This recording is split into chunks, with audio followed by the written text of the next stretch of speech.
श्री शिवाय नमस्तुभ्यम। हर हर महादेव। जय श्री महाकाल। कैसे हैं आप सब? इसके लिए कमेंट में हर हर महादेव अवश्य लिख कर भेजें। जिस तिथि का इंतजार हम सभी भगवत प्रेमियों को रहता है, पहले तो उस तिथि की ढेर सारी शुभकामनाएं आप सभी को इस कार्तिक मास दामोदर मास में पड़ने वाली एकादशी रमा एकादशी की ढेर सारी शुभकामनाएं। सभी भक्तजनों को इस कार्तिक मास का तो इंतजार बड़े ही प्रसन्न चित भाव से रहता है, साथ ही साथ कार्तिक मास में पड़ने वाली एकादशी का तो इंतजार बड़े ही निष्ठा भाव से रहता है, साथ ही साथ हर्षोल्लास के साथ रहता है, क्योंकि यह एकादशी एक पर्व का ही स्वरूप है, भगवान की कृपा पाने का स्वरूप है। इसलिए हम सभी भक्तजन जानेंगे 27 अक्टूबर या फिर 28 अक्टूबर कब की करें रमा एकादशी व्रत, कौन सा उपाय करें, रमा एकादशी के दिन कौन कौन से उपाय करें। हम सभी लोग धन संपदा व्यापार वृद्धि के लिए दो विशेष उपाय, धन प्राप्ति का उपाय इस कार्तिक मास दामोदर मास में पड़ने वाली रमा एकादशी पर करें।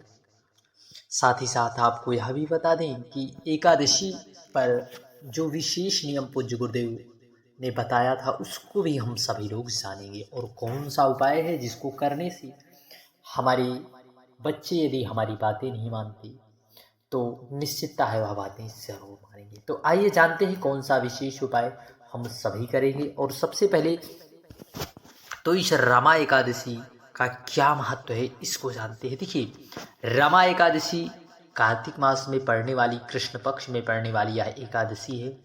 बड़े से बड़े पाप को नष्ट करने वाली, धन, यश, वैभव, सुख, समृद्धि की प्राप्ति कराने वाली यह एकादशी है। तो इस बार एकादशी विशेष रूप से एकादशी पर दो संयोग बन रहे हैं, अर्थात दो। कौन कौन से संयोग हैं इसको जानते हैं। देखिए, पहला तो ब्रह्म योग जो कि 6:48 तक रहेगा। उसके बाद ये इंद्र योग शुरू होगा, यह पूरे दिन रहेगा। रमा एकादशी के दिन पूर्वा फाल्गुनी नक्षत्र दोपहर में 3:24 तक रहेगा। इसके बाद उत्तरा फाल्गुनी नक्षत्र रहेगा। तो आइए जानते हैं कब की है एकादशी। देखिए, इस कार्तिक मास के कृष्ण पक्ष में दामोदर मास में पड़ने वाली एकादशी, देखिए एक तो कार्तिक का महीना, दूसरा एकादशी, कितना इसका संयोग हो जाता है शुभ, कि ऐसे शुभ संयोगों का इंतजार सभी भगवत प्रेमियों को रहता है।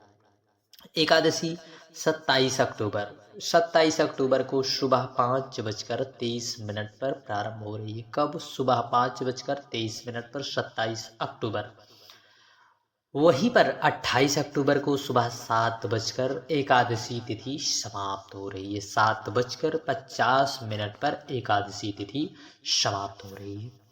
सभी भगवत जन रमा एकादशी का व्रत 28 अक्टूबर को ही करेंगे, क्योंकि 28 अक्टूबर इस बार ब्रह्मयोग और इंद्र योग बन रहे हैं।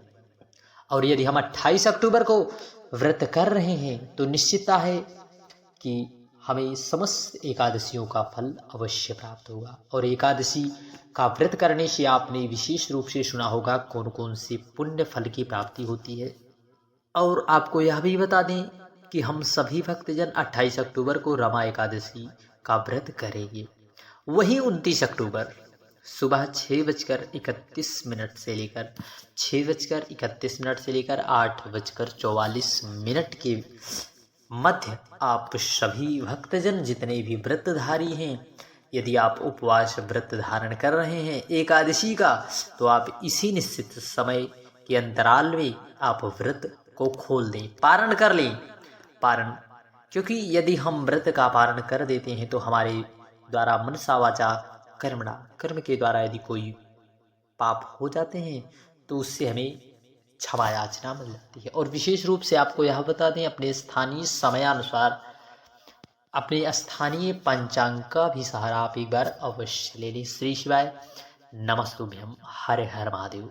हम सभी लोगों ने, हम सभी भक्तजनों ने जाना एकादशी कब की है। अब हम सभी लोग जानते हैं एकादशी पर पूज्य गुरुदेव के मुखारविंद से बताए गए उपाय। इस एकादशी का व्रत करने से ब्रह्म हत्या जैसे पाप भी भस्म हो जाया करते हैं। देखिए, एकादशी के दिन तो सबसे पहले आपको सबसे पहला नियम ले, जब आप व्रत का संकल्प लें, सुबह ब्रह्म मुहूर्त में उठकर स्नान आदि नित्य क्रिया से निवृत्त हो भगवान की पूजा आराधना करें। आप जिस प्रकार से करते आ रहे हैं प्रसन्नचित्त भाव से प्रभु का आराधना करें, भोग लगावें, ठाकुर सेवा आदि जो भी जिस भी प्रकार से प्रभु की आराधना करते हैं उस प्रकार से आप नित्य आराधना कर लें। करने के बाद जब आप एकादशी के व्रत का संकल्प लें तो आप यह विशेष रूप से संकल्प लें कि इस दिन एकादशी के व्रत के दिन हमारे द्वारा किसी का भी अपमान ना हो, किसी से लड़ाई झगड़े ना हो, और जितना हो सके भगवान नाम संकीर्तन करें और रात्रि में जागरण विशेष रूप से करें। देखिए, यदि आपने पहले की एकादशियों में यदि रात्रि जागरण नहीं किया किसी भी विषम परिस्थिति के कारण, परंतु इस बार कार्तिक मास दामोदर मास में रमा एकादशी के दिन अवश्य आप सभी लोग जागरण करना और यह संकल्प लें कि भगवान के नामों का स्मरण करेंगे, यहाँ वहाँ की बातें बिल्कुल भी नहीं। और दूसरा, अब आप सभी लोग एकादशी का विशेष नियम क्या है, इस दिन आप जो है किसी भी वृक्ष की पत्ती आप ना तोड़ें, किसी भी वृक्ष की पत्ती ना तोड़ें। हो सके तो आप इस दिन अपने हाथों से झाड़ू भी ना लगावें। जितना हो सके भगवान नाम संकीर्तन करें और उस व्यक्ति से ज़रूर दूरी बनाकर रखें जो व्यक्ति पहुँचते ही किसी भी व्यक्ति की निंदा करने लगता है, उस व्यक्ति से आप दूरी अवश्य बनाएं। चलिए जानते हैं कौन से उपाय करना है। देखिए, सर्वप्रथम एकादशी के दिन आपको इस प्रकार से 7 बेलपत्री लेना है। कितनी? 7 बेलपत्री। आप कहोगे एक तरफ यह भी बता रहे हो बेलपत्र की पत्ती नहीं तोड़ना, दूसरी तरफ बेलपत्र ही लेना है। तो आप जब प्रभु महादेव के मंदिर जाएंगे तो वहाँ पर प्रभु पर समर्पित बेलपत्र को आपको उठाकर धो लें, या पहले ही आप बेलपत्री को आप प्राप्त कर लाए। इसमें डालें गंगा जल, और गंगा जल डालने के बाद आपको इन सब चीज़ों को लेकर पहुँच जाना है देवाधिदेव महादेव कुबेर भंडारी के मंदिर, देवाधिदेव महादेव के मंदिर। वहाँ पर आप जब पहुँचेंगे तो वहाँ पर आपको नंदी भगवान प्रभु महादेव के सन्मुख विराजमान रहते हैं। द्वार पर ही नंदी के उठे हुए पांव पर आपको श्री शिवाय नमस्तुभ्यम कहते हुए जो गंगा का जल है उसे आपको समर्पित करते जाना है। समर्पित करने के बाद आपको प्रार्थना करना है। प्रार्थना करने के बाद बेलपत्र नंदी के उठे हुए पांव पर भूल कर भी नहीं समर्पित करना। क्या बेलपत्र आपको वहां पर नहीं समर्पित करना। बेलपत्र आप श्री शिवाय नमस्तुभ्यम या फिर नमः शिवाय या फिर कोई सा भी प्रिय नाम भगवान गोविंद का लेते हुए आपको जो है एक एक बेलपत्री समर्पित करना है।